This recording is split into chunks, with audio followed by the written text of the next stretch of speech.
All over India की मैं बात करूँ, पूरे इंडिया में एक क्रेज होता है कि मुझे डीयू में एडमिशन मिल जाए। आपके पास वो पेशेंस है, आपके पास वो विजन है, तो आप शुरू करिए। तो आपने इसमें कोई टेक्नोलॉजी यूज़ की हुई है अपने बिस्मोरा के अंदर?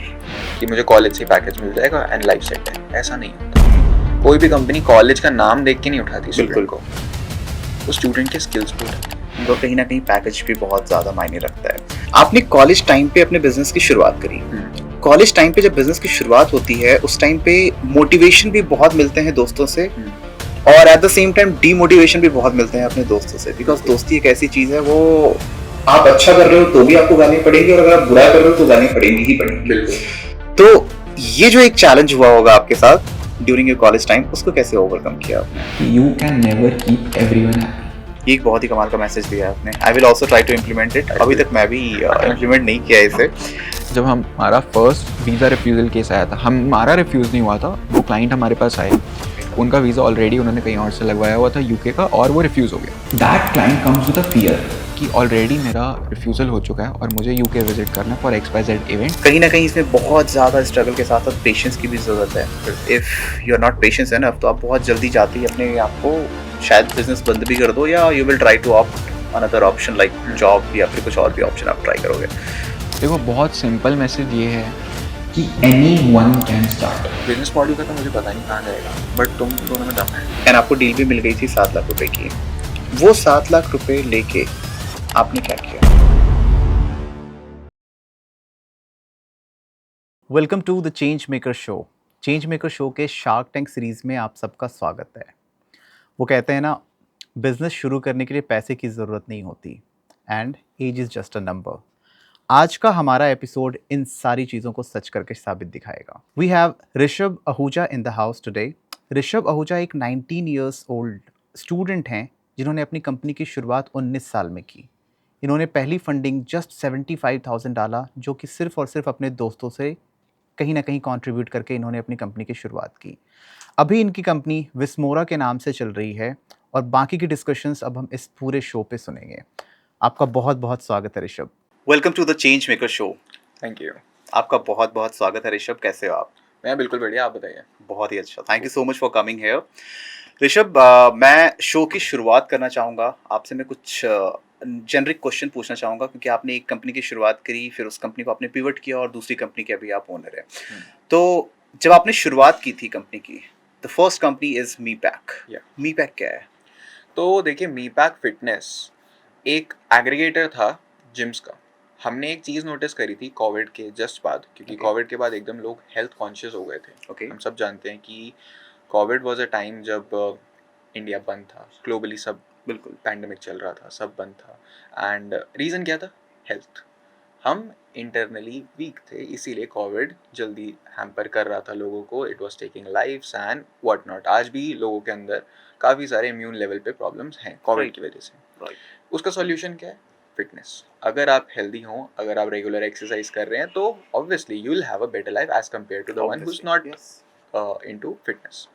तो वही मोटिव के साथ हमने शुरू किया था कि भाई इंडिया को फिट करना है। तो हमने मी पैक फिटनेस की शुरुआत की। हमने नोटिस करा एक पैटर्न कि लोग जब एक जिम का सब्सक्रिप्शन खरीदते हैं, तो क्या एक एंट्री बैरियर होता है कि भाई मैं जिम जाऊंगा या नहीं, रेगुलर जा पाऊंगा या नहीं, तो should I buy a subscription और नॉट? ये क्वेश्चन रहता था। ये बहुत कॉमन प्रॉब्लम है हर किसी के साथ। हमने सब्सक्रिप्शन ले लिया, बट एक्चुअली हम जा नहीं पाते, और full waste of money I could say इसको। तो हमने सोचा इसको कस्टमाइज कर देते हैं। अब आपको अगर हफ्ते में 3 दिन जाना है, आपको एक दिन पॉडकास्ट लेनी है, तो उस हिसाब से आप अपना स्केड्यूल बना सकते हैं। बिल्कुल। आप उतने ही दिन का पे करेंगे और आपका जिम सब्सक्रिप्शन डिजाइन हो जाएगा। This was me pack.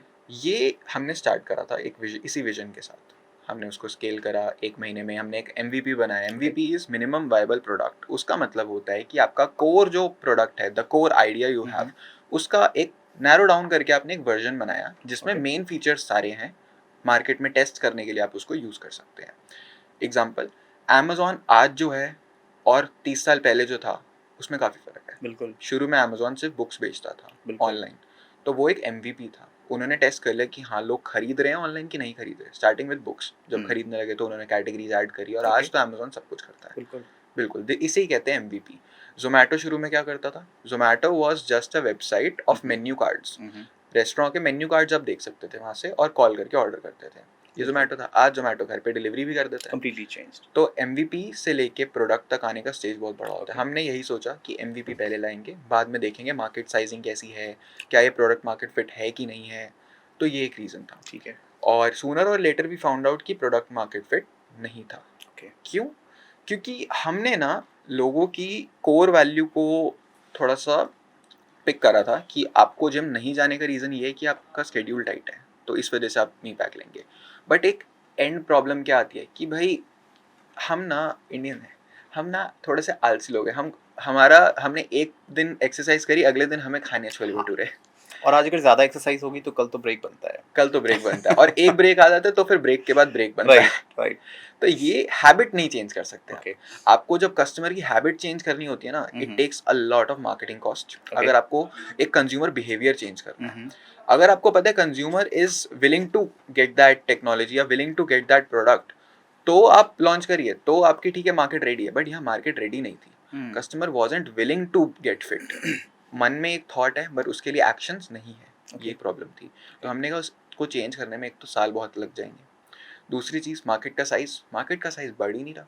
Indian market Covid के बाद पुश तो हुई थी, अपर सर्किट लगा ज़रूर था, 20% का एनुअल ग्रोथ आ गई थी फिटनेस मार्केट में, बट वो अब जाके 14% हो चुके हैं, तो 6% का डिप है। ओके। हम अगर आप किसी नॉर्मल पर्सन को बोलें कि भाई 14% मार्केट बढ़ रही है, he will think it's a positive sign, but नहीं, 2 साल पहले 20 थी, आज 14 है, मतलब कम हो रही है ना। कम हो गई है। तो हमने ये चीज़ नोटिस करी। उसके बाद मार्केट साइज भी नहीं बढ़ रहा पैन इंडिया। और मैं बात कर रहा हूँ फिजिकल फिटनेस की, जिसमें जिम्स आते हैं। न्यूट्रिशन की बात मैं नहीं कर रहा। फिटनेस के 2 एस्पेक्ट है, एक न्यूट्रिशन, एक फिजिकल फिटनेस। तो फिजिकल फिटनेस मार्केट थोड़ी सी क्रैम हो रही थी, तो वी थॉट कि we have to pivot. Okay. तो पिवट करके हमने विस्मोरा स्टार्ट करा। ओके। कितना टाइम आपने दिया है अप्रॉक्स मी पैक पे? मी पैक में मेरा 8 से 9 महीना गया होगा। ओके। उससे ज़्यादा नहीं, Alright. क्योंकि शुरू में आइडिएशन फेज था, एक Okay. महीना उसमें लगा। हमने थोड़ी सी मार्केट टेस्टिंग करी, वो उसका किस्सा काफ़ी इंटरेस्टिंग है। अब जैसे ये बात है, मोटा मोटा 1 साल हो चुका होगा इस चीज़ को। तो 1 साल पहले तक मैं 19 साल का था। और 19 साल का लड़का अगर मार्केट टेस्ट करने जा रहा है जिम ओनर्स के पास, जिम ओनर जो 35-40 के हैं, वो क्यों सीरियसली लेंगे मुझे? बिल्कुल। कि क्यों वो अपने 15-20 मिनट अपने क्लाइंट को छोड़ के मेरे साथ बैठेंगे और मुझे बताएंगे कि कैसे मार्केट चलती है। They don't have any incentive for that ना, तो वो नहीं करेंगे। हम नादान थे, हमने सोचा नहीं था ऐसा होगा। तो हमने कॉल लगाया पहला कि XYZ जिम मान लेते हैं कि सर हमें आपका सर्वे लेना है, हमें मार्केट टेस्ट करनी है और हम एक प्रोडक्ट बना रहे हैं जो आपकी कल को आपके लिए हेल्प करेगा। तो मैं इंटरेस्टेड नहीं हूँ, मैं क्यों करूँ? कहा अच्छा। मैं कहा कोई बात नहीं, first call is not always good, दूसरा करते हैं। सेम रिस्पॉन्स, तीसरा करा, सेम रिस्पॉन्स। मैं कहा यार कुछ प्रॉब्लम है। क्यों नहीं मान रहा कोई बात करने के लिए? ये तो हम कुछ ले थोड़ी रहे उनसे, बट हम उनके पॉइंट ऑफ व्यू से सोचे तो उनका टाइम जा रहा है, तो they want value for that. मैं कहा यार तो वैल्यू क्रिएट कर देते ना, रियल ना सही, थोड़ी सी फेक कर देते हैं। थे थोड़े जुगाड़ तो करना ही है, दिल्ली वाले हम। तो हमने सोचा कि हम सर्वेस करेंगे बट थोड़ा सा क्रिस्प डाल देंगे। हमने कहा कि सर हम, अब जब मैंने नेक्स्ट कॉल किया, ये पूरी स्टोरी बिल्डअप करी है मैंने, कि सर हम DU के स्टूडेंट्स हैं, एक कंपटीशन है DU में, हम सबको एक इंडस्ट्रियल अलॉट हुई है और हमें फिटनेस अलॉट हुई है, किसी को रियल एस्टेट, किसी को फाइनेंस, हमें फिटनेस। और हमें फिटनेस से रिलेटेड सर्वे करना है, सर्वे रिपोर्ट बनानी है 20 से 25 जिम्स को स्टडी करके। वो रिपोर्ट हम बना के सबमिट करेंगे DU में, और DU को अगर हमारी रिपोर्ट अच्छी लगी तो उनकी वेबसाइट पे फीचर हो जाएगी। तो सोचो आपके जिम का नाम भी वेबसाइट पे फीचर होगा। कहते हैं इसमें मेरा क्या फ़ायदा? मैं कहा सर आपके जिम में 90% जेनजी आते हैं। कहते हाँ आते हैं। मैं कहा वो कहाँ पढ़ते हैं? कहते कॉलेज में। मैं कहा बस, तो अगर कॉलेज स्टूडेंट जिसमें 90,000 स्टूडेंट्स हैं बाय द वे DU के अंदर, उसका 1% भी अगर आपका नाम पढ़ ले और उसका फर्दर 1% आ जाए तो आपके तो सर बाहर नहीं आ रहे हो गए। तो दे वाले ठीक है आप कल आ जाओ। तो ऐसे करके हमने चेन शुरू करी। पहला जिम, दूसरा जिम, तीसरा जिम, सर्वे करते करते उसके बाद तो इट्स इफेक्ट कि भाई सर मैं उस जिम में भी गया था, आप भी करवा लो सर्वे। तो फिर वो चेंज स्टार्ट हुई। तो मैंने 50 से ज़्यादा जिम्स के सर्वे करे। ये बात है सर्दियों की। तब हमने करा था, मैं और मेरा को फाउंडर रोहन, हम दोनों साथ में गए थे और तब हमने सर्वेस करे थे। अब उनको ये बात नहीं पता कि एक्चुअल में कोई कंपटीशन नहीं था, बट हमारा इससे काफ़ी फ़ायदा हुआ कि हमें इंडस्ट्री के काफ़ी इंसाइट्स पता चल गए। हम जब भी जाते थे कॉन्वर्सेशन करने, हम सारी चीज़ें पूछते थे कि सर कितने लोग आते हैं, कितने फ्रीक्वेंसी से आते हैं, क्या आप चार्ज करते हैं, क्या विलिंगली वो पे करते हैं, नहीं करते हैं, एक्स्ट्रा सर्विसेज मांगते हैं, क्या कंप्लेंट्स आती हैं। तो काफ़ी पता चल गया था हमें एक ओनर के पॉइंट ऑफ व्यू से। कस्टमर के पॉइंट ऑफ व्यू से के लिए हमने सर्विस करे ऑन गूगल फॉर्म्स, कॉलेज में रन कर दिया गूगल फॉर्म और सबको कह दिया भाई दोस्तों का भरो भरो भरो, फिलअप करवा लो, फिलअप कर लिया। वहाँ पे एक छोटी सी गलती हमसे हुई थी जो आज मैं रियलाइज़ करता हूँ। मैंने ना गूगल फॉर्म भरवाया तो एक चीज़ सर आपको जैसे मैं कहूँगा कि सर ये चॉकलेट नहीं आई है, आप खाएँगे? आप कहेंगे ठीक है, फ्री में है ट्राई कर लेते हैं। बट अगर मैं इसको रख दूँ डेयरी मिल्क के साथ में, तो will you buy that chocolate और not? This is a decision. Okay. मैंने सबको ऑफ़र किया कि सर हम ये सर्विस लॉन्च कर रहे हैं, will you be willing to join? They were like yes. But जब उनके सामने ऑप्शन होता था ना, they were cult not. Fit या बाकी जो भी कॉम्पिटिटर्स थे। Exactly, exactly. तो ये एक प्रॉब्लम आज मुझे लगी कि उस टाइम हमने ये गलती करी थी, ओके। इसीलिए मार्केट फिट हमें बाद में पता चला। ये ओके। पहले ही पता चल जाता ओके। स्टार्ट करने से, अगर हम ओके। इस चीज़ को नोटिस हम्म। करते हैं। पर ठीक है, गलतियाँ सब करते हैं, उसी से सीखते हैं। आज हम बिल्कुल। यहाँ बैठे हैं, गलतियाँ करके ही बैठे हैं। जो पीछे जितने भी एक्शंस हुए हैं, चाहे वो सही थे, गलत थे, उन सब के एक-एक स्टेप्स के बाद जाके हम यहाँ पे हैं, तो इट्स गुड। बिल्कुल। और ऋषभ, ये बहुत ही इंस्पायरिंग है कि बहुत छोटी सी एज में आपने कंपनी की शुरुआत करी। अभी जस्ट आपने यूज़ किया कि 19 में इयर्स थे। के थे आप उस समय। राइट। 19 साल यार, मुझे अपना टाइम याद आता है। शायद 19 साल में तो मुझे स्टार्टअप बिज़नेस कुछ भी आइडिया नहीं था उस टाइम पे, और आई वाज़ जस्ट लाइक कि ठीक है, पढ़ाई चल रही है, काफ़ी है। पढ़ाई है, कॉलेज हुँ। है, बस कॉलेज कंप्लीट करने हैं और उसके बाद देखा जाएगा। तो ये एक जो बिज़नेस माइंडसेट है आपका, ये कैसे आया? इतनी कम एज में कैसे आपने इसको ग्रो किया? मैं उस माइंडसेट के बारे में बात करना चाहूँगा। सर, इसको मैं थोड़ा-सा तो फैमिली को क्रेडिट देना चाहूँगा इस चीज़ ओके। के लिए। My father is into business, okay. उनका रियल एस्टेट का बिज़नेस है। तो वो बिज़नेस एंगल मैंने हमेशा से देखा था कि ऑलराइट। क्या होता है, डेली बेसिस पे कैसे काम होता है, तो वो एक चीज़ थी। उसके बाद मेरे मैटरनल अंकल जॉब में थे, तो मैंने जॉब का भी पॉइंट ऑफ व्यू देखा था ओके। क्योंकि I am always yeah. Close to my maternal uncle, तो मैंने दोनों का ना कंपैरिज़न किया। मैं कहा बिज़नेस में ठीक है, एक ना sense of ownership and the sense of command you have over there मुझे थोड़ा-सा फ़ैसिनेट करने लगा। उसके बाद मैंने हुँ। बहुत सारी मूवीज़ देखी, जैसे सोशल नेटवर्क, ओके। फेसबुक कैसे बना। ओके। उसके बाद मैंने देखी द फाउंडर, एप्पल कैसे बना। हुँ, हुँ। उसके बाद मैंने देखी Steve Jobs is about Apple, hmm, hmm. Founder is about hmm, McDonald's hmm. के फाउंडर। तो मैंने ये स्टोरीज़ जब देखी मुझे बहुत फ़ैसिनेट करने लगा। फिर उसके बाद मैंने सीरीज़ देखी सुपर पम्प्ड, उबर कैसे बना। ऑलराइट। तो वो सब स्टार्टअप इकोसिस्टम मुझे बहुत फ़ैसिनेट करने लगा। ओके। तब ना ये टर्म बहुत न्यू थी, स्टार्टअप। हाँ, बिल्कुल। 2016-17 की बात होगी ये, जो मैं अभी कर रहा बिल्कुल हूँ। ही न्यू था उस टाइम इंडिया में, तो बहुत से लोगों को पता ही नहीं था बिल्कुल। क्या है। और मैं इस चीज़ को लेके थोड़ा प्राइड फ़ील करता हूँ कि मैं उस टाइप का एंटरप्रेन्योर नहीं हूँ जिसने बज़ में स्टार्टअप शुरू करा, कि जब हुँ। 2020 के बाद बज़ आ गया या था, राइट, सब वैल्यूएशन राइट, टू राइट। पे वैल्यूएशन, फेम मिल रहा था, तब शुरू नहीं किया हमने। हुँ, हुँ। उससे पहले से ही मेरा माइंडसेट था कि मुझे एंटरप्रेन्योरशिप करनी है। द पॉइंट वाज़ कि मैं स्कूल में था, स्कूल छोड़ के तो कर नहीं सकते। हुँ, हुँ। तो उस टाइम पे मैंने थोड़ा-सा पॉज़ लिया। मैं कहा कि जब कॉलेज में पहुँचेंगे ना, तब पक्का स्टार्टअप करना है, बट तब तक पढ़ाई, क्योंकि मार्क्स भी लाने हैं। ऑल ओवर इंडिया की मैं बात करूँ, पूरे इंडिया में एक क्रेज़ होता है कि मुझे डीयू में एडमिशन मिल जाए। Hmm, Delhi university again one of the top university in पूरे अपने इंडिया। इंडिया के अंदर। आप दिल्ली यूनिवर्सिटी में गए, हुँ, आपको एडमिशन मिला वहाँ पे, आपने वहाँ से अपनी पढ़ाई शुरू की। डीयू में जाने के पीछे कहीं न कहीं एक बहुत बड़ा रीज़न ये भी मैं मानता हूँ कि लोगों को ऐसा लगता है कि शायद बहुत ही अच्छी एक एक्सपोज़र मुझे मिल जाएगा इसके बाद, और हुँ। कहीं न कहीं पैकेज भी बहुत ज़्यादा मायने रखता है। तो जब आपने एडमिशन लिया था, क्या उस टाइम से ही आपका बिज़नेस माइंडसेट था, या आपको ऐसा था कि ठीक है, एक टाइम आने के बाद मुझे भी बहुत अच्छा पैकेज मिल जाएगा? देखिए पैकेज और प्लेसमेंट ये जो वर्ड्स है ना, इनको हमने बहुत ग्लोरीफाई कर रखा है हुँ, हुँ। कि मुझे कॉलेज से पैकेज मिल जाएगा एंड लाइफ सेट है। ऐसा नहीं होता। हुँ, कोई भी कंपनी कॉलेज का नाम देख के नहीं उठाती स्टूडेंट बिल्कुल। को, वो स्टूडेंट के स्किल्स पे उठाती है। हुँ, हुँ। आपके वो जो 3 साल हैं कॉलेज के, उन 3 साल में आपने कैसा अलग करा है अपने बैचमेट के कंपैरिजन में, हुँ, उस बेसिस पे आपको हायरिंग होती है। बिल्कुल। कि उन 3 साल में या तो आपने इंटर्नशिप्स करी हो, या तो आपने कुछ नया सीखा हो, कोई स्किल ऐड ऑन करा हो, आप प्रोजेक्ट्स पे काम करते हो। अगर आप टेक फील्ड से हैं तो आपने 4-5 वेबसाइट अपने प्रोजेक्ट में बनाई हो। बनाई हुई है। अगर आप यूआई यूएक्स वाले हैं तो आपने फ्रीलांसिंग में कुछ प्रोजेक्ट्स कर रहे हो। ये चीज़ें वैल्यू ऐड ऑन करती हैं, ना कि आपके पास उस डीयू या फिर उस यूनिवर्सिटी का टैग है तो आपको जॉब मिलेगी, ऐसा नहीं है। यही तो रीज़न है आज हम रोज़ न्यूज़ सुनते हैं कि आईआईएम के 60% स्टूडेंट की प्लेसमेंट कम रही, राइट, राइट। आईआईटी के 30% स्टूडेंट को प्लेसमेंट मिली ही नहीं। बिल्कुल। यही रीज़न है। लोगों ने टैग बना रखा है, टैग नहीं है, स्किल है। लोग कह रहे हैं कि एआई जॉब खा जाएगा, नहीं नहीं खाएगा। खाएगा। स्किल है तो नहीं खाएगा, हुँ, नहीं है तो खा जाएगा। बिल्कुल, बिल्कुल। यही रियलिटी है। तो मेरा माइंडसेट उस टाइम ये नंबर्स को देख के तो नहीं था कि प्लेसमेंट लेनी है। एक बैकअप ज़रूर सोचा हुआ था हुँ, कि अगर स्टार्टअप टच वुड ऐसा ना हो, अगर नहीं चला तो I will go for an MBA या अच्छे कॉलेज में। I will learn a few skills, courses करूँगा, इंटर्नशिप्स करूँगा और then I will go for a job. Okay, ये पॉइंट ऑफ व्यू था। बट डीयू से लेने का प्लेसमेंट का कोई ऑप्शन नहीं सोचा था मैंने। ठीक है। ऋषभ, अब बात करते हैं आपकी करंट कंपनी जो आपने पिवट किया, पिवट करने के बाद आपने शुरुआत की है विस्मोरा की, हुँ, और Vismora is somewhere it's helping people for visa processing. या तो जब भी लोगों को वीज़ा प्रोसेस करने की ज़रूरत होगी, उन्हें विस्मोरा की याद आएगी। राइट। और आप थोड़ा डिटेल में बताएं विस्मोरा क्या है और कैसे ये हमारी कम्युनिटी को या आज की जनरेशन को वीज़ा प्रोसेसिंग में कैसे हेल्प कर रही है? देखिए, आज आपको अगर फ्लाइट टिकट चाहिए ओके। तो आप इंडिगो की वेबसाइट से ले सकते हैं। आपको बसेस करनी है, रेड बस है। आपको ट्रेन करनी है तो आपके पास मेक माई ट्रिप से आप ट्रेन भी बुक कर सकते हैं। बट जब बात आती है इंटरनेशनल ट्रिप की, जिसमें वीज़ा एक बहुत इंपॉर्टेंट रोल प्ले करता है, आप इंटरनेशनल कहीं नहीं जा सकते बिना वीज़ा के। बिल्कुल। वीज़ा चाहिए ही चाहिए। अब वीज़ा के लिए आज भी कोई ब्रांड नहीं है जिसको हम वी कैन थिंक ऑफ कि ओके, मैं इस कंपनी से वीज़ा लगवाऊंगा and my visa will be sorted, मुझको कोई प्रॉब्लम नहीं होगी। आज ई कॉमर्स के लिए मेरे पास अमेजोन है, मेरे पास जोमेटो है फॉर फूड। हर चीज़ के लिए we have a few companies, एक हैं दो हैं कोई बात नहीं, कंपटीशन हर जगह होता है, बट हैं। यहाँ पे वीज़ा में कोई स्पेस में ब्रांडिंग ही नहीं था। तो वी थॉट कि यार प्रॉब्लम है, लोग कहाँ से लगवा रहे हैं फिर वीज़ा। वीज़ा नई चीज़ तो है नहीं, आज से लगना स्टार्ट नहीं हुआ, बिल्कुल, कई बहुत सालों लंबे से लग टाइम रहा से है। है। तो हमने स्टडी करा, लोग ट्रैवल एजेंसीज पे ही जाते हैं आज भी। क्यों बिल्कुल। जाते हैं?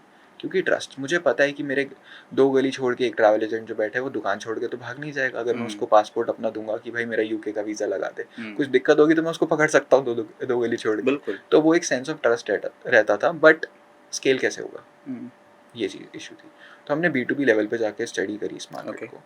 आज भी वीज़ास जो लगते हैं, आपने अपना पासपोर्ट दिया ट्रैवल एजेंसी को, वो किसी और से वीज़ा लगाता है, उसके आगे एक और सप्लायर बैठा है। तो एक बहुत सारे लेवल्स हैं इस इंडस्ट्री में, उसको एलिमिनेट करना था हमें कि डायरेक्ट ट्रैवल एजेंट हमारे पास आए, वीज़ा लगाए और हम एजेंट एम्बेसी से प्रोसेस कर दें वीज़ास। तो we have created a technology for travel agencies right now and we'll also go for B2C। Travel agencies उसमें कंट्री सेलेक्ट करेंगी, उनको एक डैशबोर्ड दिया है हमने जिसमें कंट्री सेलेक्ट करेंगे, पैसेंजर इन्फॉर्मेशन डालेंगे, दिल पे एंड गुड टू गो। उसके बाद जो बैक एंड के सारे वीज़ा प्रोसेसेस है हम करते हैं और वीज़ाज ऑन टाइम डिलीवर करते हैं। ई वीज़ाज हो चाहे स्टिकर वीज़ाज हो, we do all kinds of visa. और B2C के लिए we are creating a portal जिसमें आप हमारी वेबसाइट पे आएंगे, आप कंट्री सेलेक्ट करेंगे, आप अपनी ट्रैवल डेट डालेंगे, डॉक्यूमेंट्स अपलोड करते ही पे करेंगे एंड गुड टू गो। और उसके बाद स्पेशल चीज़ ये है कि आप अपना एप्लीकेशन भी ट्रैक कर सकते हैं कि वो अभी प्रोसेस हो चुका है, फॉर्म फिलअप हो चुका है, एम्बेसी में है, किस स्टेज पे है, किस स्टेज पे है, जैसे आप अपनी डिलीवरी ट्रैक करते हैं अमेज़न पे, सिमिलर। Alright, nice. ये बहुत ही अच्छा एक कॉन्सेप्ट आपने स्टार्ट किया है। बट जब ये यूज़र फ्रेंडली की मैं बात करूँ, जब यूज़र्स उसमें अपने बहुत ही पर्सनल डिटेल्स फिल कर रहे हैं, like if I talk about passport information, if I talk about any Aadhaar card information या कोई भी चीज़ें, they need to upload documents, right? तो ये बहुत ही पर्सनल लेवल की चीज़ें हैं जो वो कहीं न कहीं उन्हें अपलोड करने की ज़रूरत है। How do you ensure kind of उसकी सेफ्टी एंड सिक्योरिटी को आप कैसे इंश्योर कर रहे तो हो? सर इसमें क्या होता है, एंड टू एंड इंक्रिप्शन के बारे में आपने सुना होगा, तो there is a same thing for Aadhaar card and passports as well. We follow that. जो पीछे जो भी हमारे पास फाइल्स अपलोड होती है डेटाबेस के अंदर, वो सारी एंड टू एंड इंक्रिप्टेड होती है and after processing your visa within 1 week that files are getting remove from the database. हम नहीं रखते, हमें कोई डेटा नहीं रखना। We just want to keep a record कि हमने किनका वीजा लगाया। We don't want their documents, we don't want to keep their data. So we secure their database through this. Also we are planning to use the blockchain technology through which हर एक user की एक blockchain होगी जिसमें उनका data secured होगा। उसके बाद now, और हम सब जानते हैं ब्लॉकचेन टैम्पर कर नहीं सकते, तो this is what we are planning to use for data encryption and this is which will set us apart from anyone else. Okay, so अभी जो आपकी सर्विसेज है that is limited to some specific countries या you are free for all the we are free for all countries. हम सारी countries कर रहे हैं। Services is only visas. We don't want to distract ourselves. हम कल को फ्लाइट्स नहीं करेंगे, होटल्स नहीं करेंगे, हमें कभी डिस्ट्रैक्ट नहीं करना। हमें सिर्फ वीजास पे वीजा सर्विसेज पे आपको रहना है। बिल्कुल, वीजास ही करने हैं क्योंकि वीजा बहुत बड़ी प्रॉब्लम है सर। आज हम पैन इंडिया लेवल पे बात करें तो वीजा की specific market is $3 billion and global level पे it is even increasing. By 2040 tourism in India will be a $3 trillion market. Nice. क्योंकि इंडिया आज इंडिया ट्रैवल कर रहा है, जेनजी को घूमना ज़्यादा है। आज आप देखेंगे जो स्पेंडिंग पैटर्न है इकोनॉमी में, वहाँ पे ट्रैवल एंड टूरिज्म में मेजर पोर्शन जा रहा है। और आज आप देखेंगे पासपोर्ट्स भी इतने इश्यूज हो रहे हैं, एयरपोर्ट्स बन रहे हैं, 20 से ज़्यादा एयरपोर्ट्स पिछले 5 साल में बन चुके हैं और आगे और प्रोजेक्ट्स आ रहे हैं। तो व्हाट डज इट शो कि इंडिया का आउटबाउंड मीन्स कि यहाँ से लोग बाहर जाने वाले हैं, आउटबाउंड बढ़ रहा है, इनबाउंड भी बढ़ रहा है। That is also good. हम इंडियन वीज़ास भी करते हैं बाय द वे, कि अगर कोई सिंगापुर का फॉर एग्जांपल रेजिडेंट है, उन्हें इंडिया आना है तो हम इंडिया का भी वीज़ा प्रोवाइड करते हैं। तो we are doing all the countries for now. Okay, nice. तो आपने इसमें कोई टेक्नोलॉजी यूज़ की हुई है अपने विस्मोरा के अंदर? हाँ जी, देखिए हमने काफ़ी सारी चीज़ें इम्प्लीमेंट करी। अगर मैं स्टेज 1 से लेके आपके वीज़ा लगने तक की बात करूँ, सबसे पहले आप हमारी वेबसाइट पे आएँगे, आप कंट्री जैसे ही सिलेक्ट करेंगे, आपको एक डॉक्यूमेंट की चेकलिस्ट अपने आप आ जाएगी ओके, कि कौन से डॉक्यूमेंट्स आपको उसमें रिक्वायरमेंट होती ठीक है, है, क्योंकि हर कंट्री की डॉक्यूमेंट चेकलिस्ट बहुत वैरी करती है और हर केस की भी वैरी करती है। बिल्कुल। तो आपके पास डॉक्यूमेंट चेकलिस्ट आती है, आप अपलोड करेंगे, वो वहीं पे वेरीफाई हो जाएगा कि आपने सही अपलोड करा है कि नहीं करा। क्या होता है डॉक्यूमेंटेशन में, पहले क्या होता था इस टेक्नोलॉजी से पहले, अगर आप अपने ट्रैवल एजेंट को अपना डॉक्यूमेंट अपलोड करके पीडीएफ में भेजते थे, तो कई बार क्या होता है, हम जानते हैं, हम फोटो लेते हैं, फ्लैशेस आ जाती हैं, कभी थोड़ा सा टेढ़ा राइट, क्रॉप राइट। हो जाता है, वो सही से नहीं, कैप्चर नहीं हो पाते हाँ उस टाइम जी, पे। ये चीज़ें वहीं के वहीं डिटेक्ट हो जाती हैं। तो if it's good to go it will be gone, नहीं तो रेड अलर्ट आ जाएगा। आपने डॉक्यूमेंट्स अपलोड कर दिए, उसके नेक्स्ट स्टेप पे एआई के थ्रू आपका वीज़ा जल्दी से जल्दी इम्प्लीमेंट हो जाएगा। पीछे हमारे ऑटोमेशंस होते हैं थ्रू विच जैसी क्वेरी हमारे पास पहुंचती है आपकी, कि आप फॉर एग्जांपल आप जाना चाहते हैं दुबई, तो आपकी क्वेरी हमारे पास लैंड अप करती है, वो जैसी ही हमारे पास लैंड करेगी, हम एआई ऑटोमेशन से उसको प्रोसेसिंग में डाल देते हैं and it gets processed over time. हमें बस कंफर्म करने की हाँ things are happening, we have to just operate on that level की, बस हमें चेक करना है कि एंट्री सारी वैलिडेट हो रही है नहीं हो रही है। We don't have any human intervention over there. Okay. एक बहुत ही कमाल की चीज़ मैं यहाँ पे ऐड करना चाहूँगा सर कि बहुत ही कम एज में आपने शुरुआत करी एंड आपने पहले एक स्टार्टअप डाला, फिर उसको पिवट किया, फिर दूसरे स्टार्टअप पे आए। आप थिएटर में भी हो, आपने साथ-साथ अपनी डिग्री भी कंप्लीट की, आपने अपनी पढ़ाई भी कंप्लीट कर ली उसके साथ-साथ। आपने इतना सारा रिसर्च लाइक एक टाइम पे पढ़ाई भी कर रहे हो, आपको कॉलेजेस में भी हैं, आपको एग्ज़ाम्स भी देने हैं, कॉलेज का भी एक अलग प्रेशर होता है जो जी। आपको कहीं न कहीं टैकल करना ही है। At the same time you are doing theatre as well, आपको थिएटर में भी इंटरेस्ट है, आप वो भी कर रहे हैं। उसके साथ-साथ आपने बिज़नेस में भी obviously business comes with research. अगर आप रिसर्च नहीं कर रहे हो तो आप बिज़नेस नहीं कर सकते। बिल्कुल सही बात है। आपको बिज़नेस स्टार्ट करने से पहले ही बहुत सारे रिसर्च करने पड़ते हैं। राइट। कहीं न कहीं आपने उसके पीछे बहुत ज़्यादा टाइम दिया, एक मॉडल के पीछे, फिर आपने दूसरे मॉडल पे भी। How did you manage your time? Sir एक चीज़ है, मैं इसमें इलॉन मस्क को थैंक बोलना चाहूँगा, क्योंकि मैंने उनके एक पॉडकास्ट सीरीज़ में सुना था, there is a thing called time stamping. Okay, time stamping क्या होता है? हर कोई इसको यूज़ कर सकता है। इट्स नॉट जस्ट मी या ओके। आप, सिर्फ एंटरप्रेन्योर्स के लिए नहीं, हर एक इंसान के लिए, कि कल मैं अपने 24 घंटे में क्या करने वाला हूँ और किस टाइम पे करने वाला हूँ। I will write that down today. Oh आज नाइस। मैं अपना कल का दिन प्लान करके रखूँगा, तो if I deviate from that, I know कि क्या गलत हो रहा है। Okay, and if I don't, तो वेल एंड गुड, आफ्टर 1 और 2 मंथ्स आप देखेंगे कि आपके अंदर एक डिसिप्लिन आ गया है। Discipline okay. In terms of actions, आपके task time to time complete हो रही है। It's just because of this one small habit आप सारी चीज़ें साथ में मैनेज कर सकते हैं। बहुत ही कमाल का मैसेज है ये। तो आप इसको इम्प्लीमेंट कर रहे हो? बिल्कुल करते हैं। अरे वाह! तो टाइम से कभी कभी ऊपर नीचे भी हो जाता है, इट्स टोटली नॉर्मल, हम इंसान हैं, डेविएशंस होते रहते हैं हर दूसरे बिल्कुल। दिन, इट्स टोटली नॉर्मल। तो कभी इस चीज़ से हमें अंडर कॉन्फिडेंट भी नहीं हो जाना कि आज तो मेरा कोई भी टास्क कंप्लीट नहीं हुआ, कोई बात नहीं, कैन बी अ ब्रेक, अगले दिन से वापस स्टार्ट करेंगे, okay. But keeping on that habit adds a lot of value. Oh nice! ये एक बहुत ही कमाल का मैसेज दिया आपने। I will also try to implement it. अभी तक बिल्कुल। मैं भी इम्प्लीमेंट नहीं किया है इसे। अब जब बात बिज़नेस की होती है या फिर जब बात एंटरप्रेन्योरशिप की हो रही है, तो आई बिलीव ये एक पर्सनल लेवल पे मेरा मानना है कि entrepreneurship comes with challenges, struggles. बहुत ऐसा नहीं कि आज के आज बिज़नेस स्टार्ट किया और कल के कल में चीज़ें हो जाएँगी। कहीं न कहीं इसमें बहुत ज़्यादा स्ट्रगल के साथ-साथ पेशेंस की भी ज़रूरत है। बिल्कुल। If you are not patience enough तो आप बहुत जल्दी जाते ही अपने आप को शायद बिज़नेस बंद भी कर दो या you will try to opt another option like job या फिर कुछ और भी ऑप्शन आप ट्राई करोगे। तो मैं सबसे पहले आपके एक स्ट्रगल या काइंड ऑफ जो चैलेंजेस आपने अपने पूरे एंटरप्रेन्योरशिप की लाइफ में फेस किया होगा, उसके बारे में थोड़ा बात करते हैं। आपको क्या लगा आज तक कि सबसे ज़्यादा आपका टफ टाइम इस पूरी जर्नी में कब था?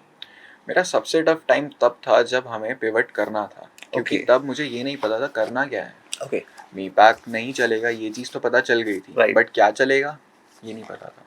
तो वहाँ पे वही रिसर्च की थोड़ी हैबिट काम आई, काफ़ी कुछ रिसर्च करा मार्केट में क्या चल रहा है क्या नहीं चल रहा, एडवाइसेस भी काफ़ी सुनी। तब वहाँ जाके मुझे क्लिक करा कि यार एक मेट्रिक है जो ना, नॉर्थ स्टार मेट्रिक बोलता हूँ मैं इसको, जो सब चीज़ डिफाइन करता है। Okay, that is market size, time जिसे कहते हैं, टोटल एड्रेसेबल मार्केट मेरी क्या है।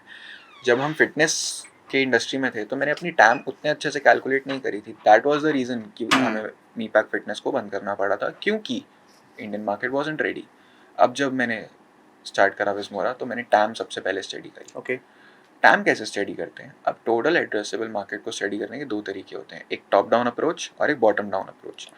बॉटम डाउन अप्रोच से अगर हम देखेंगे तो सबसे पहले आप देखते हैं कि पैन इंडिया लेवल पे मेरी जो इंडस्ट्री है उसके यूजर्स कौन होंगे। जैसे मैं वीज़ा की बात करता हूँ तो visa is a part of travel. India में कितने लोग हैं जो ट्रैवल करते हैं, first level.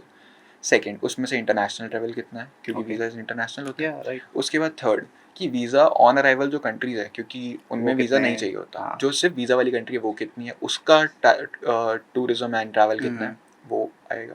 Then I get to a number कि हाँ इतना इंडिया में ट्रैवल हर साल हो रहा है फॉर वीज़ाज, इतनी नीड है वीज़ाज की। आई कन्वर्ट दैट इनटू नंबर्स कि एक वीज़ा का एवरेज ऑर्डर वैल्यू कितना होता है। उससे मैंने मार्केट का साइज़ निकाला, प्रिसाइज। मैं गूगल पे नहीं गया, मैंने खुद निकाली है फिगर्स, और तब मुझे पता चला कि हाँ टैम है इसकी अच्छी खासी बड़ी, $3 बिलियन की market is good and it is growing at a very high rate, इसमें घुसना चाहिए।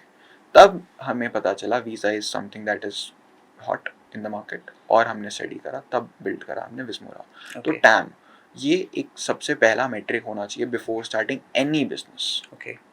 तो this is a kind of I could से कि ये आपकी लाइफ का एक थोड़ा स्ट्रगल पॉइंट था जहाँ पे आपको पिवट करना था, but actually you are not sure कि मुझे किस चीज में जाना है।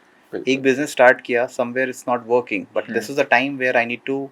जनरली यहाँ पे क्या होता है कि बहुत से लोग ऐसे हैं जब उनका एक बिजनेस नहीं चल पाता है वो ऑप्ट करते हैं कुछ better option, better in the sense की सेफ ऑप्शन, कि चलो यार जॉब देख लेते हैं। जॉब तो मिल ही जाती है आज के टाइम पे, जॉब में प्रॉब्लम नहीं है, तो जॉब मिल जाती है उनको। Specially when you are a founder, मतलब आपकी अगर कोई एंटरप्रेन्योरियल हिस्ट्री हो तो जल्दी मिल जाती है, easily you will get a option in the market. But एक बिजनेस के फेल होने के बाद दूसरा बिजनेस स्टार्ट करना, मैं इसको बहुत ही एक इंस्पायरिंग काइंड ऑफ मोमेंट मानता हूँ। और आप जैसे लोग जब ऐसी चीज़ें करते हैं तो मुझे लगता है कि आज की यूथ जनरेशन को बहुत ही ज़्यादा इंस्पिरेशन मिलती है ऐसी चीज़ों से। अब मैं आपकी एक ऐसी स्टोरी सुनना चाहूँगा जिसके थ्रू आज हम भी कनेक्ट हुए हैं, और इतनी छोटी एज में इतने बड़े प्लेटफॉर्म पे पहुंचना ये अपने आप में एक अचीवमेंट है। Whether you are getting the fund, whether you are not getting the fund, doesn't matter, but एक नेशनल लेवल स्क्रीन पे आप पहुंच पाए। और स्टोरी है शार्क टैंक की। आप शार्क टैंक पे गए थे, अपनी कंपनी को रिप्रेजेंट किया, आपने डील भी क्रैक करी वहाँ पे, और जो आपकी आस थी, जो डिमांड थे, आपने वो सेम पे क्लोज किया था। तो मैं ये एक्सपीरियंस आपसे समझना चाहूँगा। इतनी ऑल्दो ये क्वेश्चन मैंने बहुत से लोगों से पूछा है, बट बहुत से कंपनी के को फाउंडर्स सबका अलग बहुत आंसर है। सीनियर्स हैं। मैं आपसे समझना चाहता हूँ कि इतनी कम एज में वहाँ पहुँच के डील क्रैक करते हुए आपको कैसा फील हुआ था? सबसे पहले तो it was kind of a dream come true. जैसे मैंने आपको बताया 2016-17 से मैं एंटरप्रेन्योरशिप को लेके तो फैसिनेटेड था ही। मैं शार्क टैंक यूएस भी देखता था। इंडिया में तो शार्क टैंक बहुत बाद में बहुत लेट आया। यस, यूएस में तो 2008-9 के आसपास शुरू हो गया था शार्क टैंक यूएस। तब मैं बहुत देखता था शार्क टैंक। 2017 के आसपास की बात है ये। Kevin ओलेरी is one of my favourite shark. तो वहाँ से मुझे इंटरेस्ट आया कि यार shark tank is a platform, and मैं सोचता था कि शार्क टैंक यूएस आ गया, शार्क टैंक ऑस्ट्रेलिया भी आ गया, शार्क टैंक इंडिया कब आएगा? तो वो चांस की बात है, उसी के 3 साल बाद शार्क टैंक इंडिया भी आया। बट तभी भी मेरा प्लान नहीं था कि मुझे एक स्टार्टअप वहाँ लेके जाना है। एज अ व्यूअर मैं बहुत एक्साइटेड था कि देखूंगा, मज़ा आएगा, कुछ देखेंगे इंडिया में क्या हो रहा है। सीज़न 1 देखा, अच्छा लगा, सीज़न 2 देखा, अच्छा लगा। चांस की बात है तब तक हमारा मीपैक शुरू हो चुका था। मुझे ना काफ़ी जगह से साइंस मिल रहे थे कि यार अप्लाई कर लेना चाहिए। जैसे मेरे टीममेट्स ने बोला कि सर शार्क टैंक सीज़न 3 आ गया, आप अप्लाई तो कर दो। मैंने कहा यार अभी हमारा 1 महीना हुआ है कंपनी को, इतनी जल्दी थोड़ी शार्क टैंक सीजन में चले जाएंगे, नेक्स्ट ईयर जाएंगे, अभी नहीं जाएंगे। फिर उसके बाद मुझे मेरे को फाउंडर ने बोला कि अप्लाई करने में क्या जाता है। मैं कहा नहीं यार, बात होती है गुडविल की, अभी थोड़ी अप्लाई करेंगे, ना रेवेन्यू ना कुछ, ये चीज़ ठीक नहीं है। तो उसके बाद मुझे काफ़ी सारे लोगों ने बोला, मैंने सिर्फ फॉर्म भर दिया। मैं कहा चलो ठीक है, मन रखने के लिए सबका भर देते हैं। फॉर्म भरा, एक तो बहुत लंबा फॉर्म होता है उनका, पूरा फॉर्म भरा, डन करा, कॉल आ गया कि आपका फॉर्म शॉर्टलिस्ट हो गया। सेकेंड आपको एक वीडियो रिकॉर्ड करके भेजनी है। ठीक है, वीडियो रिकॉर्ड करी, वो भी शॉर्टलिस्ट हो गई। थर्ड आया कि आपको पीआई राउंड के लिए मुंबई जाना है। तो वहाँ पे हम गए, वो भी सिलेक्ट हो गए। तो फाइनल जब मेल आया कि अब आपको शार्क्स के सामने पिच करना है, आई वॉज थिंकिंग कि यार इसके 1 महीने पहले हमें तो शार्क टैंक में जाना भी नहीं था, और आज हम शार्क टैंक में जा रहे हैं। और यही मेरा हमेशा से सपना था कि यार shark tank is something big, entrepreneurship is something big, मुझे बनना है, और आज वो मेरे सामने हो रहा है। तो it was a big thing for me. और मैं ना फोर्ब्स बहुत पढ़ता था, फोर्ब्स मैगजीन, जिसमें Ritesh Agarwal was one of the founder जो धीरे धीरे, हाँ, यंगेस्ट बिलियनियर, एंड वो धीरे धीरे ऊपर आ रहे थे फोर्ब्स के अंदर। तो 2017-18 से मैं रितेश अग्रवाल सर को फॉलो कर रहा हूँ। और जब हमारे पास मेल आया कि हमारे पैनल में कौन कौन से शार्क्स बैठेंगे, तो वहाँ पे रितेश अग्रवाल लिखा हुआ था। नाइस। मैं कहा कि जो 2017 से जिन्हें फॉलो कर रहा हूँ, आज मैं 2023 में उनके सामने पिच करूँगा ये बहुत अपना बड़ी आइडिया, बात है। बहुत बड़ी बात है। बिल्कुल और अच्छी चीज़ ये देखिए, डील भी उन्हीं से मिली और बिल्कुल क्लोज भी उन्हीं के साथ करा। तो now we have that personal connection with Ritesh sir. अब उनका जैसे कॉन्टैक्ट नंबर मेरे पास है, मुझे कभी कुछ इशू होता है तो I can get in touch with him. या तो वो एक बहुत अच्छी चीज़ थी। तो shark tank was a big platform for me. बहुत सारी वैल्यू ऐड करी, काफ़ी कुछ सीखने को मिला, काफ़ी कनेक्ट्स बने। And as a college student I feel कि शार्क टैंक ने ना पैन इंडिया लेवल पे लोगों को एक चीज़ तो बता दी है कि जॉब के अलावा एक ऑप्शन है जो कि है एंटरप्रेन्योरशिप। बिल्कुल कर सकते हैं और उसके लिए एज मैटर नहीं नहीं करती, करती है। बिल्कुल भी। ना पैसा मैटर ना करता है। पैसा मैटर करता है, ना एज मैटर करती है, ना मैटर करता है आप कौन सी सिटी से बिलोंग Yes, करते हैं। Tier 1 yes. 2 3 कहीं से भी हो, बन जाएगा स्टार्टअप। बस वो पेशेंस होना चाहिए, वो आपके अंदर करिश्मा होना चाहिए कि मुझे बिल्ड करना है। आपने जैसे बात बताई अभी रितेश अग्रवाल की, मैंने काफ़ी इंटरव्यूज लिए हैं और काफ़ी शार्क टैंक के डील विनर्स के साथ मेरा ऑलरेडी पॉडकास्ट हुआ है। एक कमाल की चीज़ जो सुनने को मुझे मिली है वो रितेश के बारे में। I mean everyone is saying lot of things about Ritesh कि बहुत ही प्यारे बंदे हैं और he is very humble in terms of, अगर मैं बात करूँ बहुत ही डाउन टू द अर्थ। कभी भी उनको ऐसा नहीं है कि आई एम दिस। तो ये आपने फील किया था वहाँ पे? बिल्कुल सर, मैं आपको एक चीज़ बताता हूँ। जब हमारी डील क्लोज होती है ना, तो उसके बाद रितेश सर की एक बहुत अच्छी हैबिट है, वो वैनिटी में एक Q&A सेशन करते हैं उनके साथ जिनके साथ उनकी डील क्लोज हुई है। और वो सेशन वो शार्क टैंक एयर होने के बाद अपने इंस्टाग्राम पे पोस्ट करते हैं, through which that person will get extra reach, जो कि एक बहुत अच्छी चीज़ है। हमारा उस दिन का पैकअप हुआ था जब हमारी लास्ट पिच थी उस दिन की। मैंने देखा था सब शख्स अपने होटल्स पे वापस जा रहे थे, things were going of. Rahul दुआ जो थे वो भी अपने सेट से जा रहे थे, वापस घर जा रहे थे, सब मतलब अपने घर जा रहे थे। एंड रितेश सर अपनी वैनिटी में बैठे हैं और एक के बाद एक Q&A सेशंस ले जा रहे हैं।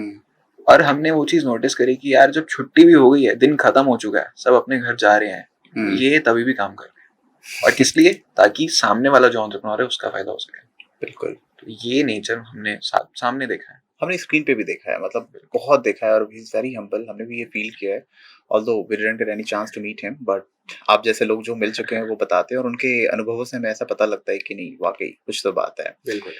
शार्क टैंक की जब बात चल रही है तो ऋषभ आप मुझे ये बताओ कि जब आपको बुलावा आया वहां से कि ठीक है इट्स हाई टाइम, आ जाइए यहाँ पे और हम अब इंटरव्यू शुरू करते हैं आपके साथ, कुछ ऐसे पॉइंट्स थे जो आपको लगा कि these are the points where I need to prepare, and किस चीज पे आपको लगा कि ये पॉइंट्स ऐसे हैं जिस पे मुझे करना है और मुझे शार्क्स को इन पॉइंट्स पे बेसिकली बात करके और इस पे मुझे क्लोज करनी है? देखिए, एक चीज़ तो हमें शुरू से पता थी कि we don't have numbers to show, क्योंकि हमारा बिल्कुल इनिशियल बिजनेस था, तो रेवेन्यू तो कुछ खास है नहीं, तो हमें आइडिया पे ही मेन फोकस करना पड़ेगा और अपनी खुद की पर्सनालिटी पे कि भाई कन्विक्शन हम पे हो। आज जो इन्वेस्टमेंट होती है, फंडिंग होती है, उनमें से मेजर जो रहता है ना, that is totally on the basis कि कंपनी रन कौन कर रहा है, फाउंडर के ऊपर, कि फाउंडर कितना डाउन टू अर्थ है, फाउंडर कितना कनेक्टेड है अपने बिजनेस से, is that person willing to bring this to a next level. उस बेसिस पे 90% फंडिंग क्लोज हो जाती है। बाकी की जो 10% है वो देखते हैं बिजनेस के मेट्रिक्स।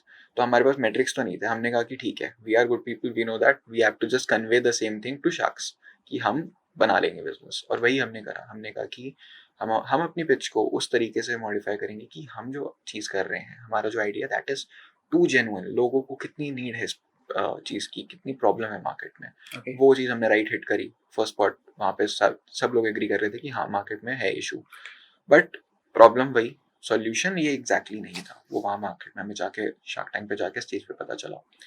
बट फिर भी हमें डील किस बेसिस पे मिली, जो मैंने कंक्लूड किया, फाउंडर्स पे। अमित जैन ने एग्जैक्टली यही टर्म कोट करी थी कि बिजनेस मॉडल का तो मुझे पता नहीं कहाँ जाएगा, बट तुम दोनों में दम है, तुम लोग कुछ बना लोगे, हमें पता है। शार्प माइंड ऐसा बताया गया था वहाँ पे। हाँ जी, तो वो उन्होंने कहा था। एंड कुछ चीज़ें कट भी हुई हैं वहाँ पे, और भी चीज़ें थी। रितेश सर ने भी ये चीज़ कही थी कि यू गाइस विल बिल्ड, तो हम तुम पे पैसे लगा रहे हैं, कंपनी पे नहीं।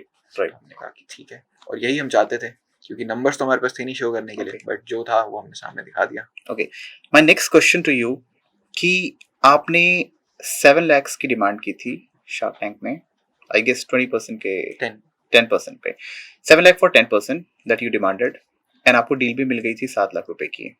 वो 7 लाख रुपए लेके आपने क्या किया? हमने वो फंडिंग राउंड क्लोज ही नहीं किया। जब वो डील हमें वहाँ पे मिली थी, अब होता क्या है, शार्क टैंक की डील्स जो आपको वहाँ दिखती हैं, वो ठीक है, ऑफर आपका क्लोज हो गया, उसके बाद होता है एक ड्यू डिलिजेंस प्रोसेस जिसमें आपकी कंपनी को स्टडी करते हैं, और उसके बाद एक SHA साइन होता है, शेयर होल्डर एग्रीमेंट, जिसमें शार्क और आप एक टाइप में आ जाते हैं एंड वो फंडिंग राउंड क्लोज हो जाता है। उसके बाद आपके पैसे आपके बैंक में आते हैं। हमारा ड्यू डिलिजेंस क्लियर हो गया था। SHA के टाइम पे ही ये मोमेंट आया था जब हमें मीपैक पिवट करना था। तब मैंने सोचा कि यार अगर मैं पैसे लूं और फिर कुछ और बिजनेस स्टार्ट करूं, पहली चीज तो वो अनएथिकल है, मुझे कन्वे करना चाहिए शार्क्स को। दूसरी चीज, do I even need funds right now? मीपैक के लिए तो चाहिए थे, बट विजमोरा के लिए क्या मुझे चाहिए? क्योंकि विजमोरा इज, जो वीजा इंडस्ट्री है, that is a money flow business. आपका मनी बहुत फ्लो होता है, तो you don't require much funds. तो मुझे लगा अभी हमें फंडिंग की जरूरत नहीं है, तो क्या कहा जाए शार्क्स को? मेरे आइडल्स हैं, अब मैं मना करूं वो भी अच्छा नहीं है। तो मैंने उन्हें मेल लिखा, दोनों को बड़ा प्यारा सा मेल लिखा कि सर हमने मीपैक को पिवट करा है, अब विस्मोरा कर रहे हैं, ये मार्केट है, ये वेबसाइट है, और हम आप लोगों का सिर्फ साथ चाहते हैं, हमें पैसे नहीं चाहिए, आप बस एज अ मेंटर आ जाओ हमारे साथ। हाँ, कल को जब भी फंडिंग राउंड रेज करेंगे आपसे करेंगे, बट अभी नहीं दे सकते। तो उन दोनों ने भी बड़ा प्यारा कहा कि ठीक है, we are ready to support you, ये रहे हमारे कॉन्टैक्ट नंबर्स, जब भी कुछ इश्यू हो give us a call. And they are so open minded कि कभी भी हम उनको सच में मैसेज करते हैं तो they reply promptly. Both Amit and Ritesh are too good. Nice.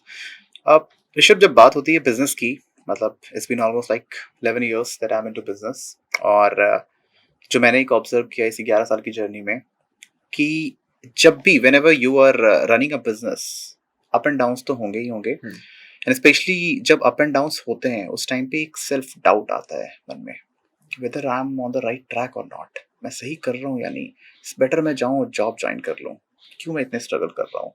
ये एक सेल्फ डाउट क्या आपने कभी अपनी लाइफ में फील किया? 24/7 Now my next question to you, आपने इस सेल्फ डाउट को ओवरकम कैसे किया? To keep my head straight कि नहीं करना है काम। देखिए, डाउट होना इज नॉट, क्योंकि हम ह्यूमंस हैं, कभी ना कभी वो ब्रेकडाउन पॉइंट आता है जब लगता है कि यार थिंग्स आरंट गोइंग गुड, शायद मुझे स्विच करना चाहिए। एग्जैक्टली। बट स्विच करके कहाँ जाएंगे? जहाँ जाएंगे वहाँ काम नहीं है क्या? वहाँ पे भी काम करना है, वहाँ पे भी मेहनत करनी है, वहाँ पे भी प्रॉब्लम्स है। प्रॉब्लम्स हर जगह है, इट्स जस्ट कि you are in one of them, तो आपको लगता है मेरी प्रॉब्लम बड़ी है, दूसरे की छोटी है। अब वहाँ जाएंगे वहाँ पे भी प्रॉब्लम है। तो पॉइंट सिर्फ यही है कि ये थॉट्स आते रहेंगे, इनको इग्नोर करो और जो कर रहे हो उसमें लगे रहो, बस सॉल्यूशन अपने आप निकलेगा। बट अगर आप प्रॉब्लम देख देख के भागोगे तो बस आप भागते ही रह जाओगे, कहीं नहीं पहुंचने वाले फिर लाइफ में। फिर आपका ब्रेन उस तरह ही काम कर लेता है, चलो कि भाई ठीक है हो गई, ठीक है, बट करना है ना, तो बस आइडिया है, वो एंड गोल है, वो ड्रीम है, बस करना है ना।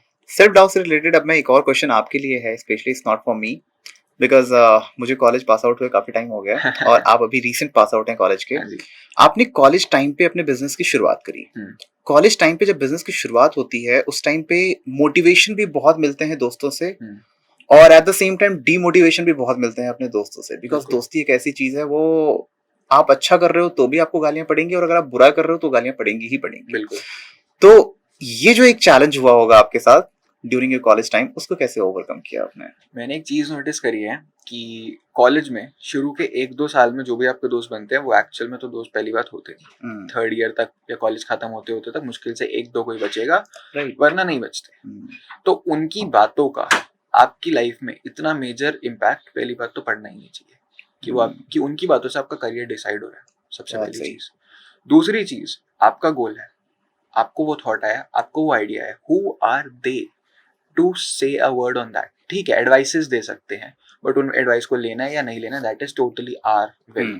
मुझे एडवाइसेस मिलती थी, अगर मुझे सामने कोई कहता है ना कि भाई ये स्टार्टअप नहीं चलेगा, मैं पूछता हूँ क्यों नहीं चलेगा, रीजन बता दो, मैं उसको इम्प्लीमेंट करके कुछ अच्छा कर दूंगा। राइट। ये नहीं कि मैं बंद कर दूंगा। ये एक चीज होती है जो आपको इम्प्लीमेंट डे 1 से करनी चाहिए, कि आपके पास अगर नेगेटिव कमेंट्स आ रहे हैं तो उसको पॉजिटिव कैसे करना है, वो उस चीज पे अगर आप सोचेंगे तो आप बिल्ड कर लेंगे। अगर आप डरते रहेंगे तो कुछ भी कभी बिल्ड होगा ही नहीं। दोस्तों की बातों पे तो कभी बिलीव नहीं करना चाहिए कि अगर वो आपको डिमोटिवेट कर रहे हैं, सबसे पहले तो स्टे अवे फ्रॉम डिमोटिवेशन। अगर वो इलॉजिकल है तो इफ समवन इज सेइंग कि आपका स्टार्टअप नहीं चलेगा, ask them for a reason. अगर रीजन नहीं है तो बस वो डिमोटिवेट कर रहे हैं, दूर रहो उन लोगों से।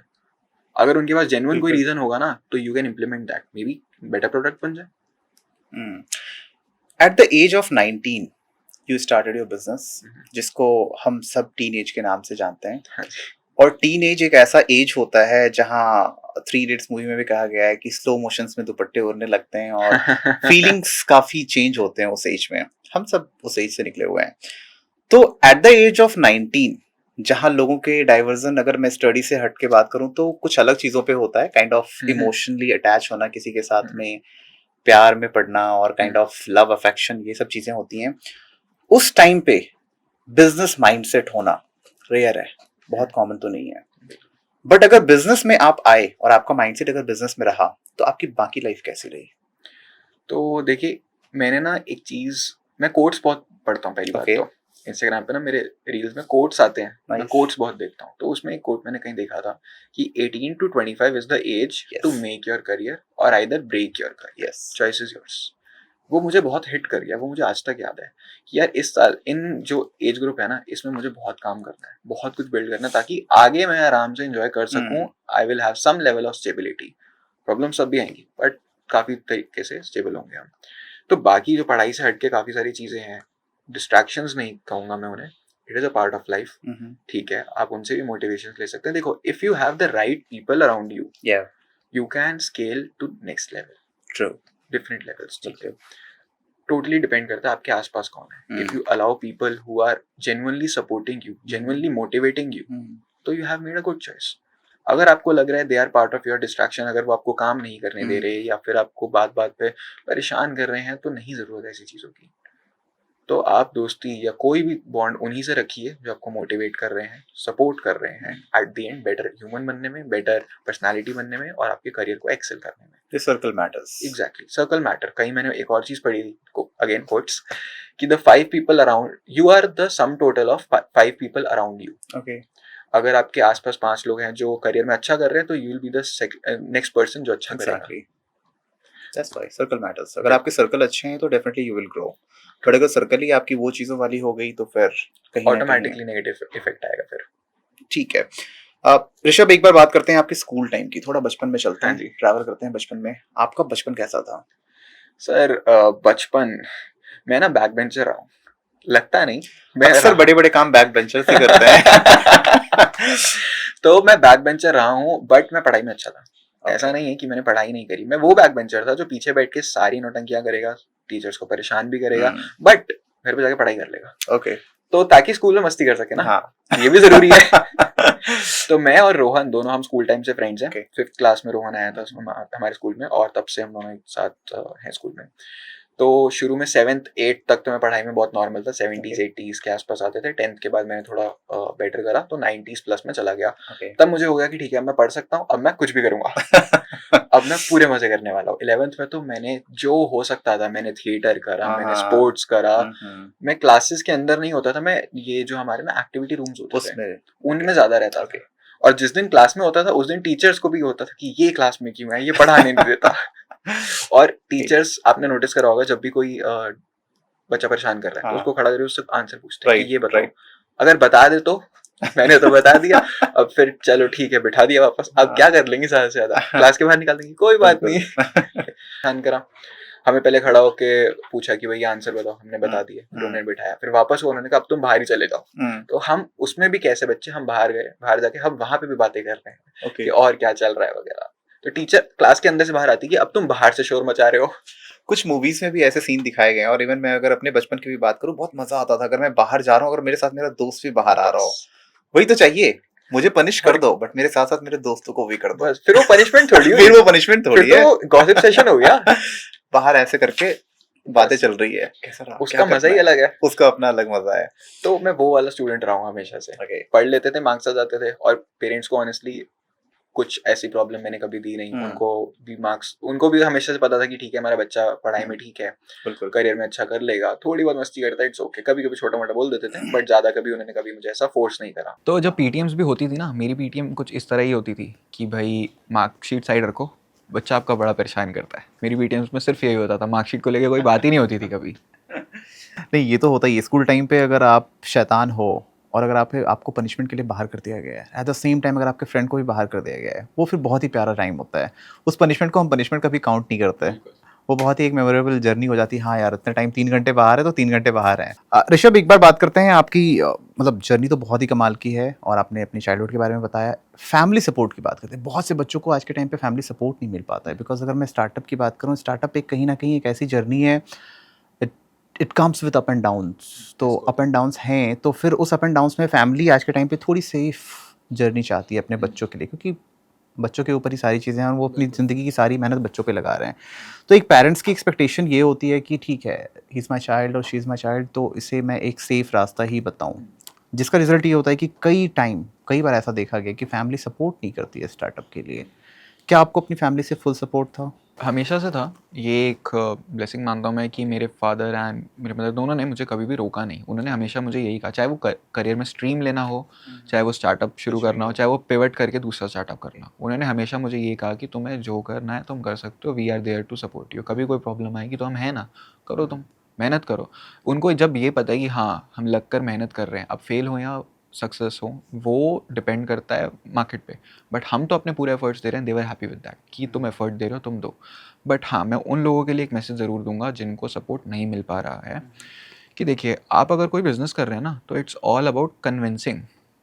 आप अगर कोई क्लाइंट से डील कर रहे हैं, आपको उसे कन्विंस करना है। आप अगर कोई प्रोडक्ट बेच रहे हैं तो आपको उसे कन्विंस करना है। कल को आपको इन्वेस्टर को भी अपने बिजनेस के लिए कन्विंस करना है। तो first convincing comes from home. अगर आप अपने पेरेंट्स को कन्विंस कर पा रहे हैं कि हाँ ये मुझे स्टार्टअप करना है, आई विल ग्रो, अगर नहीं हुआ तो ये मेरा बैकअप है, जिस दिन आपने वो कन्विंसिंग कर लिया ना, तब आप स्टार्टअप शुरू करिए, क्योंकि you have that convincing skill. अगर वो नहीं है तो शायद कहीं प्रॉब्लम है। ऐसा नहीं कह रहा कि मैं कि आपको स्टार्टअप करना ही नहीं है, तो look for a safer option कि आप साथ में उनका मन रखने के लिए एक जॉब भी कर रहे हैं और side by side you are hustling, that is can be an option. पहले आप कन्विंस करिए, नहीं हो रहा है तो go for a safer option और साइड बाय साइड करिए। मैं हसल करने के लिए मना नहीं कर रहा, but to keep them on the safe side आप वो चीज़ ज़रूर नोटिस करिए। बहुत सही बात कही आपने। जब भी बात बिजनेस की होती है या फिर स्टार्टअप की होती है, तो हमेशा it comes with end user, हमारे कस्टमर ही होते हैं। कस्टमर सेटिस्फैक्शन या कस्टमर के फीडबैक को आप किस हद तक बहुत अच्छा या बुरा कैसे मानते हैं? आपके बिजनेस में आपका क्या सोच है इसके बारे में? आप क्या सोचते हैं? कस्टमर फीडबैक इंपॉर्टेंट बहुत होता है, बट मैं एक चीज़ में बहुत मानता हूँ कि you can never keep everyone happy. आप कितना भी अच्छा प्रोडक्ट बना लीजिए, उसके आपको क्रिटिक्स मिलेंगे ही मिलेंगे। तो इट्स नॉट इम्पॉर्टेंट कि आप हर एक चीज़ इम्प्लीमेंट करें, क्योंकि अगर आप सब कुछ करने लग गए इम्प्लीमेंट, तो एट द एंड आपका प्रोडक्ट ही चेंज हो जाएगा। सबको कोई ना कोई प्रॉब्लम आती है, हाँ आप उनको देखिए, आपको ये भी बहुत अच्छे से नोटिस करना पड़ेगा कि क्या प्रॉब्लम पिक करनी है, क्या मुझे अपने प्रोडक्ट में चेंज करने हैं और क्या नहीं करने हैं। ये बहुत इंपॉर्टेंट होता है। आज एप्पल इतना अच्छा प्रोडक्ट है, मैं उसका मैकबुक यूज़ करता हूँ, कॉर्पोरेट में छाया हुआ है, एप्पल के अलावा कोई यूज़ नहीं करते कॉर्पोरेट में। उसके भी क्रिटिक्स हैं, लोग उसके बारे में भी गालियाँ देंगे, लोग आईफोन के बारे में तो अभी भी दे रहे हैं। बट पॉइंट ये है कि आप कुछ भी बना लीजिए, क्रिटिक्स हमेशा मिलेंगे, चाहे वो जोमेटो का हो, चाहे वो स्विगी का हो, चाहे वो अमेजोन का हो, आई कैन गो ऑन, मिलेंगे ही मिलेंगे। तो आप कुछ भी बिजनेस कर रहे हैं, आपको क्रिटिक्स मिल रहे हैं, अच्छी बात है, आप उनको लीजिए। आप एक बार लिख के देखिए कि क्या एक्चुअल फीडबैक्स हैं जिनको आप इंप्लीमेंट करेंगे तो प्रोडक्ट बेटर होगा। अगर कुछ फीडबैक्स आपको नेसेसरी नहीं लगते, नो प्रॉब्लम, आप इग्नोर करिए। इग्नोर करना भी बहुत बड़ा स्किल होता है स्टार्टअप में। We are about to end our this episode, but before we end, मैं 2 और क्वेश्चन आपसे पूछना चाहूँगा। पहला क्वेश्चन ये है कि हम अभी फीडबैक और सेटिस्फैक्शन के बारे में बात कर रहे हैं, जो कस्टमर एंड की है। तो कोई ऐसी जर्नी या कोई ऐसी story you have that you want to share on the screen, जो आपके लिए या तो बहुत ही इंस्पायरिंग रही हो या बहुत ही डिप्रेसिंग रही हो? एक हमें मोटिवेशन मिला था जब हमारा फर्स्ट वीज़ा रिफ्यूज़ल केस आया था। हमारा रिफ्यूज़ नहीं हुआ था, वो क्लाइंट हमारे पास आए, उनका वीज़ा ऑलरेडी उन्होंने कहीं और से लगवाया हुआ था यूके का, और वो रिफ्यूज़ हो गया। तो that client comes with a fear कि ऑलरेडी मेरा रिफ्यूज़ल हो चुका है और मुझे यूके विजिट करना है फॉर XYZ इवेंट, तो I am looking with all hope कि मुझे यहाँ से वीज़ा मेरा लग जाएगा। पूरी होप के साथ वो हमारे पास आई थी। तो that was a challenge for us, क्योंकि रिफ्यूज़ल के बाद वीज़ा लगाना ना एक प्रॉब्लम होती है, एम्बेसी जल्दी नहीं एक्सेप्ट करती आपके वीज़ाज़। तो हमने टीम को लगा दिया काम करने पे कि अच्छे से केस को समझो कि क्या इशू है, क्यों रिजेक्ट हुआ था, क्या हम इम्प्रूव कर सकते हैं उस फैक्टर्स को। तो विद इन 3 डेज़ हमने वापस अप्लाई करा और उसके 10 दिन के अंदर उनका वीज़ा लग के आ गया। तो आज वो उनसे ज़्यादा खुश कोई है ही नहीं। अब वो रेकमेंड भी करती हैं, वर्ड ऑफ माउथ ऐसे ही बनता है। जब आप किसी क्लाइंट को उस पॉइंट पे हेल्प कर दे जहाँ उसको सबसे ज़्यादा नीड है, राइट। उनका पेन पॉइंट ये था कि अब रिफ्यूज़ल आ चुका है and I don't know what to do, we tried our best and it happened. Nice. तो that is a kind of motivation for you. वहाँ से फिर कि भाई हाँ, हमारा फर्स्ट केस था, हमने रिफ्यूज़ल केस अभी तक करा नहीं था, वो फर्स्ट रिफ्यूज़ल, राइट। तो हम भी कुछ हद तक डरे हुए थे कि यार पहली बार कर रहे हैं, रिजेक्ट वापस ना रिजेक्ट हो जाए तो ब्रांड वैल्यू पे भी इफेक्ट पड़ता है और फर्स्ट कस्टमर एक्सपीरियंस ख़राब होएगा। बट टचवुड वो नहीं हुआ एंड वी केप्ट ऑन। बहुत ही कमाल का बिजनेस मॉडल और बहुत ही कमाल की जर्नी है आपकी ऋषभ। और जब मैं आपसे बातें कर रहा हूँ और चीज़ें जब इतनी चीज़ें सामने आ रही हैं, एक एक वर्ड जो बहुत ही ज़्यादा वायरल है और बहुत ही ज़्यादा हर कोई यूज़ करते हैं इसे, जिस जनरेशन के आप भी हो, जेन जी, आप कुछ कहना चाहेंगे इस वर्ड के बारे में? देखिए जेनजी जो आजकल की ये यूथ है, ये ना बहुत इम्पेशेंट हो गई है इंस्टाग्राम से, सोशल मीडिया हमारा हो गया, आसपास चीज़ें इतनी जल्दी इवॉल्व कर रही हैं ना, तो they are also evolving really very fast. अब चाहे वो पॉजिटिव चेंजेस हो चाहे वो नेगेटिव हो, वो बहुत जल्दी पिक कर रहे हैं। कुछ लोग हैं जो ठीक है सही डायरेक्शन में पिक कर रहे हैं कि I am evolving to a better person, I am evolving my skills, I am evolving my business idea. But some people are there who are evolving on a negative side, down जा रहे हैं, career में अच्छा नहीं कर पा रहे हैं, कॉलेज में कहीं ना कहीं फंसे पड़े हैं। तो जेनजी ना कहीं मैं समझता हूँ कि उलझा हुआ है कि करना क्या है, उन्हें नहीं पता चल रहा। उसके लिए काफ़ी सारे ऑप्शन है कि क्या आप कर सकते हैं। सबसे पहले तो सोशल मीडिया, या तो उनसे दूर रहिए या फिर अपनी फीड को ठीक करिए।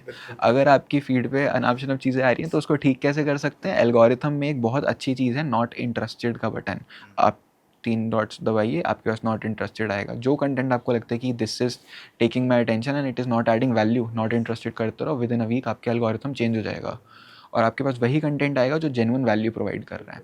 उसके बाद उसमें क्या आएंगी, फिर ऐसी पॉडकास्ट आएंगी आपके पास जहाँ पे आपको करियर से रिलेटेड चीज़ें पता चल रही हैं। आपके पास वो स्पोक पर्सन्स आएंगे आपकी रील्स में जो आपको मोटिवेट कर रहे हैं। आपके पास बिजनेस आइडियाज़ आएंगे, स्टॉक मार्केट से चीज़ें रिलेटेड चीज़ें आएंगी। तो you will grow as a person. आपका जब सोशल मीडिया ठीक हो गया, उसके बाद आता है आपके आसपास की सराउंडिंग। क्या आपकी आसपास की सराउंडिंग हर बार आपको पार्टी करने के लिए कहती है, हर बार आपको घूमने के लिए कहती है, तो वो ठीक नहीं है। अगर वो आपको मोटिवेट करते हैं कि भाई चल पार्टी करते हैं क्योंकि you have achieved something, that is a different thing. But अगर आप रोज़ घूम रहे हो तो वो कुछ वैल्यू ऐड नहीं कर रहा आपको, ये आपको चेंज करना है। तो डाउन लेवल से शुरू करते जाएंगे तो gen Z can evolve in a great way. But these are the problem, social media और आसपास का फ्रेंड सर्कल। मेरा भी यही मानना है। मुझे ऐसा लगता है कि आज की जनरेशन बहुत ही फास्ट है, बहुत ज़्यादा फास्ट मैं मानता हूँ। अगर मैं अपनी जनरेशन की बात करूँ या और पुरानी जनरेशन की बात करूँ, उस टाइम पे चीज़ें बहुत स्लो थी। आज की जनरेशन बहुत फास्ट है बिकॉज़ उसके आसपास की सराउंडिंग बहुत फास्ट है। अगर मैं इंस्टाग्राम की बात करूँ, रील, ऑब्वियसली हम 1 मिनट से ज़्यादा, 1 मिनट भी बहुत ज़्यादा बोल रहा हूँ मैं, जस्ट फॉर 10 सेकंड और 15 seconds we are on one reel, otherwise we used to swipe next. तो वो कहीं न कहीं हमारे माइंड को उस तरीके का डायरेक्शन दे रहा है कि ठीक है, लेट्स स्विच। और इसका कहीं न कहीं इम्पैक्ट आ रहा है हमारी आज की जेन-ज़ी पे, इन terms of relationship, in terms of career, in terms of education. वो सेम माइंडसेट चल रहा है। रिलेशनशिप में भी okay it's not working, swipe, जिसका कहीं ना कहीं नेगेटिव काफ़ी इम्पैक्ट भी हुआ है। इन टर्म्स ऑफ करियर, ये स्टार्टअप किया नहीं चला, लेट्स स्विच, ठीक है जॉब में चले गए, नहीं तो कुछ और, बहुत जल्दी स्विच कर रहे हैं वो। तो ये कहीं ना कहीं एक मैं मानता हूँ कि उनका माइंड जो एक पैटर्न वो फॉलो करता जा रहा है।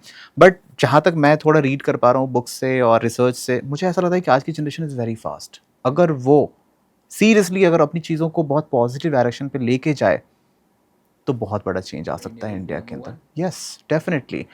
And just because of this generation, I could से कि जो लास्ट 2 जनरेशन है, इसकी हेल्प से ही India is the third largest अभी के टाइम पे, जो अगर हम स्टार्टअप इकोसिस्टम में थर्ड पे हैं, just because of our generation. बिल्कुल, and this will be first in the next 5 years अगर जेनजी तरीके से करे काम। और क्योंकि देखिए इंडिया में पोटेंशियल बहुत है। अगर मैं बात करूं पॉपुलेशन वाइज तो we are one of the countries जिनके अंदर सबसे ज़्यादा यूथ है, और यूथ ही नेक्स्ट लेवल पे लेके जा पाएगी कंट्री को। अब वो स्टार्टअप्स करती है, वो बिजनेस मॉडल्स बनाती है। I am not saying fail होगी, नहीं होगी कभी भी, ऐसा नहीं है, फेल होंगे। फेलियर से ही तो सीखते हैं यार। आज विज़मोरा बना क्योंकि मीपैक फेल हुआ, वो ना फेल होता तो शायद आज विज़मोरा भी नहीं बनता। तो फेलियर्स आते रहेंगे, taking it positively and not switching. Switching का मतलब है कि you are forgetting your dream, you are switching from that. मैंने जब बिजनेस मॉडल स्विच करा, it was because of the market, but entrepreneurship वही है, गोल वही है, रेवोल्यूशन लाना था इकोसिस्टम के अंदर, वो वही है। डायरेक्शन चेंज हुई है। मैंने ये नहीं कहा कि मैं पाथ छोड़ दिया अपना एंटरप्रेन्योरशिप का, नहीं, पाथ वही है, अभी भी वही करना है। Wonderful conversation with you Rishabh, and we are about to end the session. एक ऐसा मैसेज मैं चाहता हूँ आप हमारी यूथ जनरेशन को दें, जो आप बहुत ही कम एज में आपने बिजनेस की शुरुआत करी, and you are a kind of motivation and inspiration for all over the India I could say, मेरी पूरी यंग जनरेशन, क्योंकि हमारे सबसे ज़्यादा ऑडियंस यंग जनरेशन ही है. तो I really request you to provide some kind of bite to our youth. देखो बहुत सिंपल मैसेज ये है कि एनी वन कैन स्टार्ट. ये मैंने बहुत एक छोटी लाइन बोली है पर इसका मीनिंग बहुत डीप है कि आपको आज बिजनेस स्टार्ट करना है तो उसके लिए आपको कुछ नहीं चाहिए, ना फंड्स चाहिए, ना फाइनेंशियल सपोर्ट, ना आपको टीम चाहिए, आप अकेले भी कर सकते हैं. बस आपके पास एक आइडिया होना चाहिए और आपके पास एक पेशेंस होना चाहिए to wait for at least an year और 2 कि आप सैलरीज नहीं लेंगे, आप फंड्स लेने नहीं लग जाएंगे अपने बिजनेस से if it is giving you revenue. आपके पास वो पेशेंस है, आपके पास वो विजन है, तो आप शुरू करिए. डे 1 से यू कैन स्टार्ट. एक छोटा सा MVP, हमने मीपैक की वेबसाइट शुरू करी थी, बेशक हमारे 75,000 लगे थे बट वो हम बिना वेबसाइट के भी कर सकते थे. तो आपको अगर शुरू करना है तो इनिशियल इन्वेस्टमेंट की कोई रिक्वायरमेंट नहीं है. आज इंस्टाग्राम है, बहुत सारे सोशल हैंडल्स हैं, आप स्टार्ट करिए. डे 1 से you will start making sales. Thank you so much. आज का एपिसोड मेरे अकॉर्डिंग अभी तक हमने जितने भी शूट करे उसके उन सारे एपिसोड के कंपैरिजन में अगर मैं बात करूं तो बहुत ही इंस्पायरिंग है, because you are one of the youngest entrepreneur that we have on our show. और मैं अपने पूरे ऑडियंस को कहना चाहूँगा कि ये एक बहुत ही बड़ा मैसेज भी है और हमारे लिए कहीं ना कहीं मोटिवेशन भी है कि अगर 19 ईयर्स की एज में कोई स्टूडेंट अपने कॉलेज टाइम पे, अपने स्कूल टाइम से बिजनेस की शुरुआत कर सकता है तो हम भी कर सकते हैं. Thank you so much for coming. Once again, it's lovely talking to you. Thank you.